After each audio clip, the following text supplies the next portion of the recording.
मसीता वाली हेड पर घर घर औषधि योजना के तहत ब्लॉक स्तरीय कार्यशाला का आयोजन। लोगों की रोग प्रतिरोधक क्षमता बढ़ाने के लिए घर घर वितरित किए जाएंगे 1,36,000 औषधीय पौधे।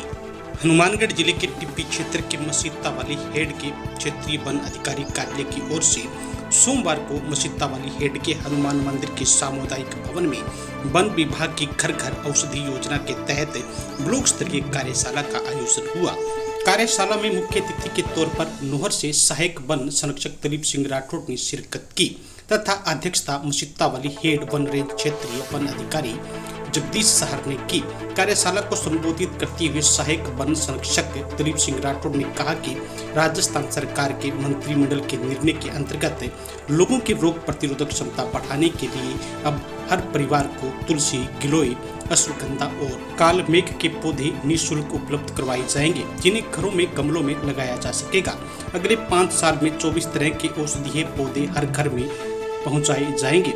योजना के सफल क्रियान्वयन के लिए जिले में एवं ब्लॉक स्तर पर टास्क फोर्स का गठन किया गया है, जिसमें सभी विभागों के साथ साथ जनप्रतिनिधियों, आंगनबाड़ी कार्यकर्ता, सहायिका एवं अन्य लोगों को शामिल किया गया है। क्षेत्रीय वन अधिकारी जगदीश सहर ने कहा कि घर घर औषधि योजना में वितरित किए जाने वाले पौधों की विस्तार से जानकारी देते हुए स्वास्थ्य को इनसे होने वाले फायदों के बारे में बताया। इन्होंने बताया कि टिब्बी क्षेत्र में 1,36,000 पौधे तैयार करने का लक्ष्य रखा गया है। 50% परिवारों को इस साल और शेष 50% परिवारों को अगले साल पौधे वितरित किए जाएंगे। योजना के तहत पहला चरण अगस्त से शुरू हो चुका है तथा द्वितीय चरण सितंबर-अक्टूबर में शुरू किया जाएगा। अन्य वक्ताओं ने कहा कि कोरोना काल के दौरान हम सब लोगों ने ऑक्सीजन की कमी से जूझते हुए देखा है। इन्होंने कहा कि पर्यावरण संरक्षण हम सबकी जिम्मेदारी है। मात्र पौधारोपण के दौरान फोटो लेने तक सीमित नहीं रखें, बल्कि पौधे रोपित करने के बाद उनकी देखभाल का भी संकल्प लें, तभी हम धरती को हरा भरा बना सकते हैं। इस अवसर पर बीसीएमओ डॉक्टर मुकेश चिंपा, पशु चिकित्सा अधिकारी डॉक्टर कृष्ण कुमार झाझड़िया, सरेका से आयुर्वेदिक औषधालय प्रभारी डॉक्टर नंदलाल, पंचायत समिति सदस्य गौरीशंकर शर्मा, जिला परिषद सदस्य विजय सिंह राठौड़ सहित अनेक लोग मौजूद रहे। मुख्यमंत्री बजट घोषणा में घोषित घर घर औषधि योजना के तहत ब्लॉक स्तरीय आज कार्यशाला थी, जिसमें सभी जनप्रतिनिधि, अधिकारी, अन्य विभागों के सदस्य ब्लॉक स्तरीय कमेटी के पधारे। और मूल उद्देश्य इसका ये है कि हर घर में औषधि पैदा हो, जिससे आगे आने वाले टाइम में हर घर निरोग हो, आयुष रहे। मुख्य उद्देश्य इसका यही है, जिसका नाम है घर घर औषधि योजना। इस योजना की थीम ये थी कि हम कुछ इस प्रकार के औषधीय पौधे जो घर पर अपन आराम से इनको पनपा सकते हैं, उगा सकते हैं, और जिनका यूज, उनका प्रयोग बहुत ही आसान हो। तब यह तय किया गया कि 4 जो औषधियाँ हैं, गिलोय, अश्वगंधा, तुलसी और कालमेघ, ये 4 ऐसी औषधि हैं जिनका हम परंपरागत से उपयोग में इनको लेते आए हैं। और जो अभी कोरोना काल हमारा चल रहा है, इसमें इन औषधियों का बहुत ही महत्व अधिक है, जिसकी विस्तृत जानकारी आपको हमारे डॉक्टर साहब कुछ बता रहे हैं, मेरठ साहब और PHC का ये देंगे आप। मैं आपको ये बताना चाह रहा हूँ कि ये जो 4 औषधियाँ हैं, वन विभाग की नर्सरियों में ये पौधे अभी हो रहे हैं तैयार, जिसमें टिब्बी ब्लॉक के अंदर हमारी एक नर्सरी है मसीता वाली है, जिसमें लगभग 1,36,000 पौधे का वितरण का लक्ष्य है।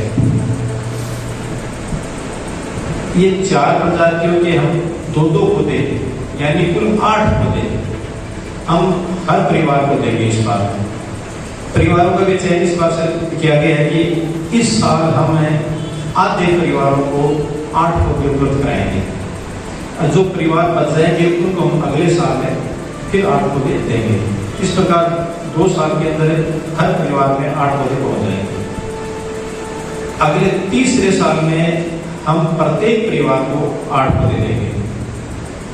फिर चौथे वर्ष के अंदर फिर वापस आधे परिवारों को 8 पौधे, जो शेष रहेंगे उनको अगले साल 5 साल में 8 पौधे। इस प्रकार 5 साल के अंदर हम इन चारों औषधीय प्रजातियों के 24 पौधे आपको उपलब्ध कराएंगे। सरकार की मंशा ये है कि 5 साल में ये पौधे बनतेंगे, लोग इनका उपयोग कर लेंगे, उनको लाभ होगा, तो वो अपने आप फिर अपने घरों के अंदर आगे पौधे लगाएंगे। इस योजना के सफल क्रियान्वयन के लिए जिला स्तर पर एक जिला स्तरीय टास्क फोर्स का गठन किया गया है, जिसमें लाइन डिपार्टमेंट, पंचायती राज ग्रामीण विकास विभाग, आयुर्वेद विभाग, चिकित्सा विभाग, महिला बाल विकास, स्काउट गाइड, माध्यमिक शिक्षा, जितने भी सब डिपार्टमेंट है उनको सबको लिया गया है। उसमें जिला कलेक्टर उसके अध्यक्ष हैं। इसी प्रकार ब्लॉक स्तर पे इस योजना के सफल क्रियान्वयन के लिए ब्लॉक स्तर पे एक टास्क फोर्स का गठन किया गया है, जिसमें सभी ब्लॉक स्तरीय अधिकारी हैं उनको शामिल किया गया है, जिनके अध्यक्ष श्रीमान SDM साहब हैं और उसके मेंबर सेक्रेटरी श्रीमान BDO साहब।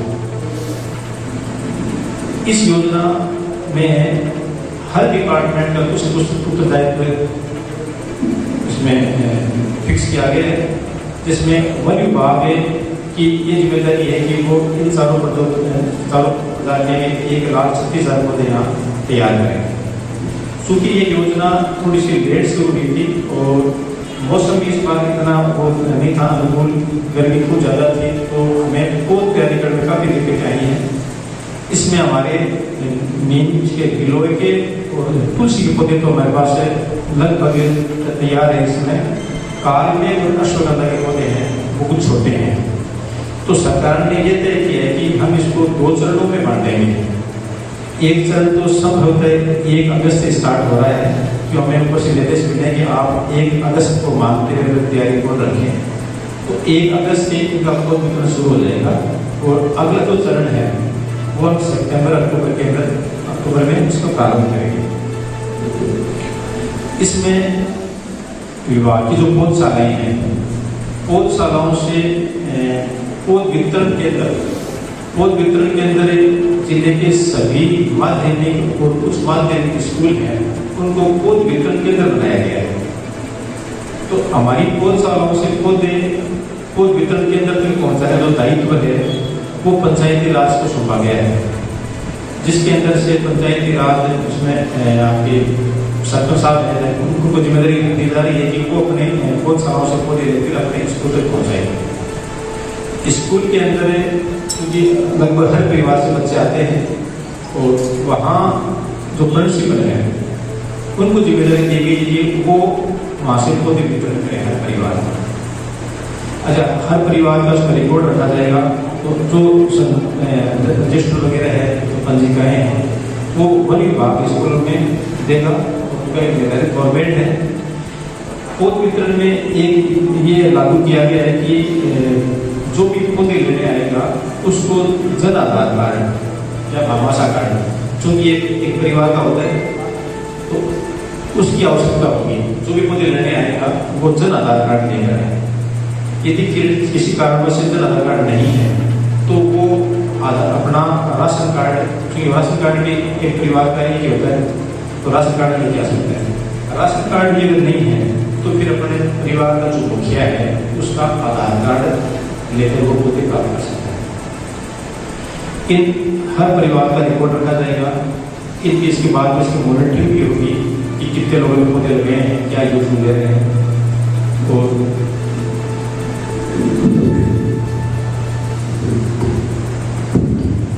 पौधों के उपयोग और उनके लाभ के बारे में इसकी विस्तृत जानकारी देने के लिए मैं हमारे डॉक्टर साहब बजारिया मेरठ साहब उनको आमंत्रित करता हूँ। डॉक्टर साहब मेरठ साहब पहले सूर्यवाड़ा में थी, वहाँ पे भी खूब पौधे लगे हैं। जो गाँव में बैठे हैं उन्हें ध्यान होगा। तो अभी कोरोना काल में जैसे सभी लोगों को हर परिवार में कोई ना कोई ऐसा सदस्य हुआ है जो कोरोना से पीड़ित था और जिसको ऑक्सीजन की कमी हुई, तब लोगों को महसूस हुआ कि पेड़ पौधों की कितनी आवश्यकता है। ये काटना या रोड बनाना या किसी चीज को पक्का करना ही जरूरी नहीं है कि हमने प्रोग्रेस कर ली, ये पक्का कर दिया, ये नहीं। ये पक्के करने के अलावा उसके बराबर जो चीज़ हम यूज करते हैं, जिससे हम जीवित हैं, जिससे पर्यावरण जीवित है, अभी इन दिनों में बारिश नहीं हो रही, उसका नतीजा आप लोगों के सामने है, उसका कारण भी आप लोगों को पता है। लेकिन सिर्फ लोग फोटो खिंचवाने तक ही सीमित रहते हैं। एक पौधे पर 10 बंदे 10 जने खड़े हुए फोटो खिंचवाने के लिए कर रहे हैं, उसके बाद ना उसकी संभाल, देखते भी नहीं, मुड़ के भी रहे कि अभी खा गया, अभी बकरी खा गई, जस्ट उसी टाइम में गए। तो आप लोगों से निवेदन है, कोई भी पौधे लगाएं, लगाने के बाद उसे अगले 5 साल तक केयर जरूर करें, तभी वो पौधा आपका लगाना सार्थक है, तभी वो आपके लिए यूजफुल होगा और अन्य लोगों के लिए भी यूजफुल होगा। अभी जो वन विभाग ने जो योजना, जो सरकार ने जो योजना चलाई है, वो एक शुरुआत है लोगों को जागरूक करने की, लोगों को ये बताने के लिए, आप लोगों के लिए ये चीजें काम आती हैं, इन्हें आप लगाएं, उनकी रुचि बढ़ाने के लिए एक योजना स्टार्ट की गई है। अश्वगंधा यहाँ आम हर जगह उपलब्ध होगा, छोटा सा पौधा होगा जिसकी जड़ें काम आती हैं। उस पौधे में घोड़े के पसीने जैसी स्मेल आती है, इसलिए उसको अश्वगंधा नाम दिया गया है। अब आपको बाकी उसके कितना बड़ा होगा, क्या क्या बॉटिकल्स नेम है, कितने टाइप्स हैं, उससे कोई मतलब नहीं है, मैं सिर्फ आपको ये चीज़ बता देता हूँ।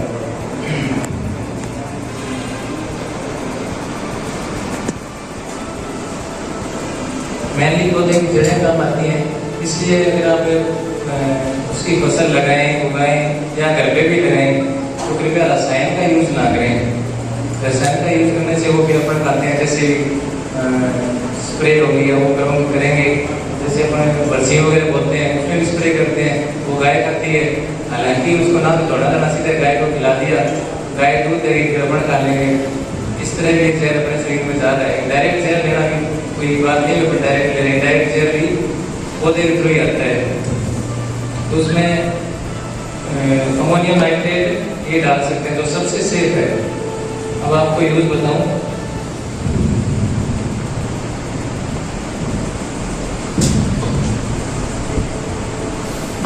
अश्वगंधा मेद्य पौधा है, तो दिमाग की शक्ति को बढ़ाता है, याददाश्त को बढ़ाता है, शरीर में पावर लेके आता है, एंटीबायोटिक है, एंटी इम्यूनिटी बढ़ाता है, रोगों से लड़ने की क्षमता प्रदान करता है। पुराने जमाने में जो लोग जो ऋषि वगैरह हुआ करते थे, उनकी एज, उनका स्टेमिना, उनके चेहरे पर तेज, वो सिर्फ उन्हीं जड़ी बूटियों के कारण हुआ करता था जो यूज करते थे। आजकल की तरह जो पुराना सेहत का रख दिया कोई फल, उसे 6 महीने बाद भी यूज कर रहे हैं, तो अपने लिए हानिकारक है। जिसके लिए वो फायदेमंद है वो तो व्यापारी है, तो उसका व्यापार कर रहा है, उसके लिए फायदेमंद है, अपने लिए बिल्कुल नुकसानदायक है। तो नई चीजें लें, नए जो उस टाइम सीजनल पौधे होंगे, सीजनल फ्रूट्स होंगे, वही यूज किया करें। अश्वगंधा की जड़ें 4 प्रकार की होती हैं। एक जो 7 सेंटीमीटर लंबी और 1.5 सेंटीमीटर तक मोटाई होती है, जो सबसे यूजफुल है, उसका ग्राउंड कलर वाइट होगा। सेकंड है 5 सेंटीमीटर लंबाई और 1 सेंटीमीटर मोटाई, उसका कलर थोड़ा सा ब्राउनिश हो जाएगा, वो कम यूजफुल होता है। तीसरी है 4 सेंटीमीटर लंबाई और 1 सेंटीमीटर मोटाई। इसी तरह चौथी है पतली होगी, बारीक होगी, टेढ़ी मेढ़ी होगी, वो सबसे कम यूजफुल होती है। तो एक पौधे को लगाने के बाद में एक पौधा लगभग 2 साल तक पैदावार देता है। जब उसके पत्ते या जब उसके बीज निकल के अलग होते हैं तब अपने को उखाड़ना चाहिए, तभी यूज करना चाहिए। उसकी जड़ों में जैसे घोड़े की शक्ति होती है, जितना घोड़ा ताकतवर होता है उस प्रकार की शक्ति देने वाला उसकी जड़ें होती हैं। 2 नंबर है तुलसी। तुलसी 2 टाइप की होती है, एक श्यामा और एक कृष्णा। यूजुअली तो लोग कहते हैं कि श्यामा तुलसी यूजफुल होती है, लेकिन जो प्राचीन काल से यूज की जा रही है उस टाइम से दोनों तुलसियाँ यूजफुल होती हैं। तुलसी में भी वही गुण होते हैं, इम्यूनिटी बढ़ाने का, शरीर को ताकत देने का, शरीर को दिमाग बढ़ाने का, याददाश्त बढ़ाने का, उसे लड़ने की क्षमता, प्लेटलेट बढ़ाने का काम करता है। गिलोय दी बेस्ट है। अभी जो दूसरा फल आने लगे हैं वो कोई यूजफुल नहीं है, बिल्कुल कोई भी काम नहीं करते। जिसने फैला दिया ये काम करता है, बढ़ाता है, प्लेटलेट्स बिल्कुल नहीं बढ़ाता है। बेलों को कई नामों से जाना जाता है, गुरुची, चक्रांगी, यह बहुवर्षायु अमृत के समान गुणकारी है। इसका नाम अमृता भी है। आयुर्वेद साहित्य में से ज्वर की मानवौषधि माना गया है। बुखार बनाने में सबसे मानवौषधि ये है। इसको जीवंतिका का नाम दिया गया है। जीवन भी प्रदान करता है। जैसे डेंगू में प्लेटलेट कम हो जाएगा, कभी लोगों के उल्टियाँ, पैरों में दर्द, खारी सी कराया करती थी, खाना पीना अच्छा नहीं लगता था, तो गिलोय को टाइमली और सही यूज करने से 3 दिन में ही फायदा हो जाता है।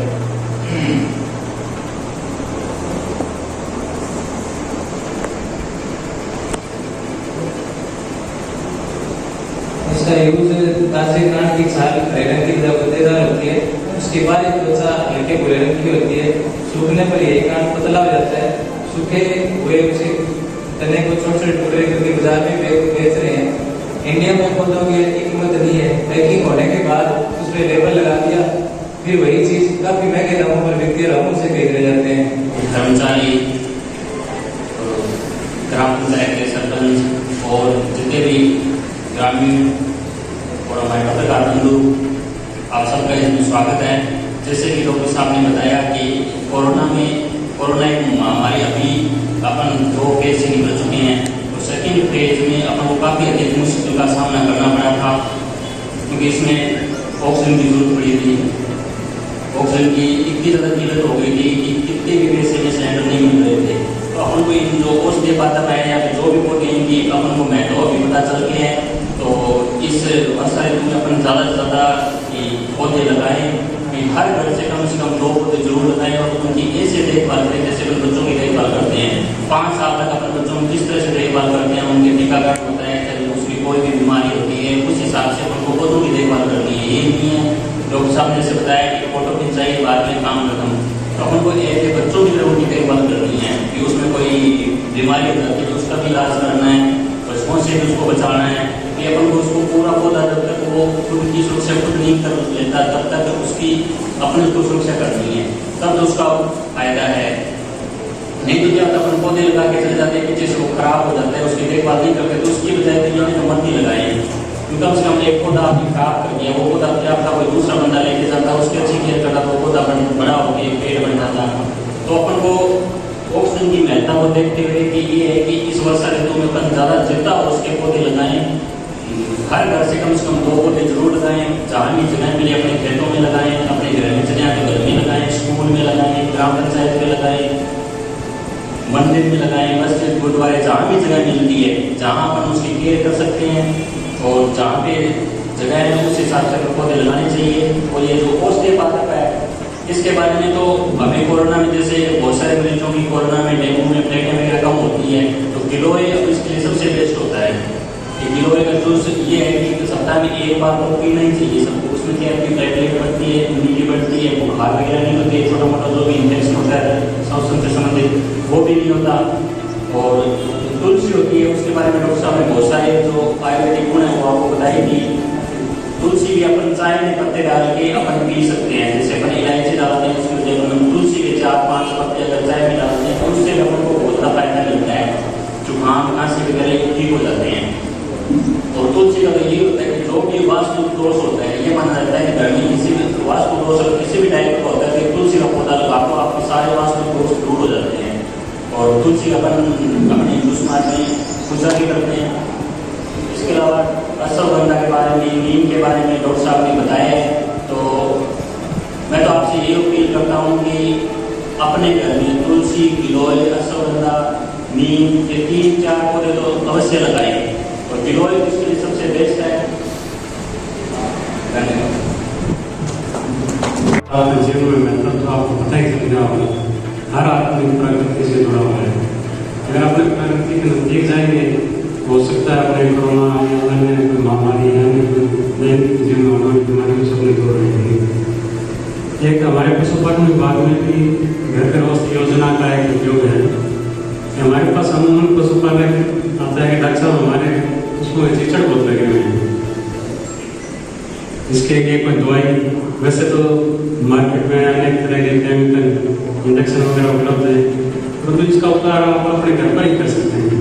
आपको कुछ नहीं करना, सिंपल है 10 लीटर साफ पानी लेना है और उसको साफ पानी को साफ बर्तन में उबाल लें उबलते हुए पानी में आप तो सिर्फ 5 किलो नीम के पत्ते डाल देंगे। नीम तो अपने हर घर में होगा ही होगा। जब पूरी तरह उबल जाए तो उसको आप ठंडा करके छान लें। अब 1 किलो के पानी के अंदर आपको 250 ग्राम नमक मिलाना है। 250 ग्राम के हिसाब से 5 लीटर पानी में आप 1.25 किलो नमक, दाने वाला नमक मिलाएं और अपने पशुओं में जहाँ चिचड़ लगे हुए हैं वहाँ उसका उपयोग करें। अपने खुट्टों में जहाँ पशुओं को बांधते हैं या जहाँ चारा डालते हैं वहाँ इसका स्प्रे करेंगे। आप इसके इतने शानदार रिजल्ट देखेंगे कि जो और केमिकल यूज करते हैं उससे आप तुलना करोगे पाओगे अपने घर में ही दवाई दे रहा, आपने इसको पता ही नहीं था, ना तो इसका कोई आर्थिक नुकसान अपने को। आप समझ नहीं सकते चिचड़ों से अपने पशुओं को कितना नुकसान होता है। लगभग पूरे भारत का अनुमान है लगभग 24-25 हज़ार करोड़ प्रति वर्ष अपने डायरेक्ट और इनडायरेक्ट चिचड़ है, टिक्स है, माइट्स है, इनसे अपने पशुओं को नुकसान होता है। जिस पशु में चिचड़ लगे हुआ एक तो वैसे कमजोर खून से सिर चूस जाएगा, सामने खून आने लग जाएगा, गर्मी बनाने लग जाएगा, व्यापन नहीं होगा, अबॉर्शन हो जाएगा और उसके शरीर में बुखार आने लग जाएगा। तो मेरा आपसे ये अनुरोध है कि आप घर में नीम का उपयोग चिचड़ों की दवाई बनाने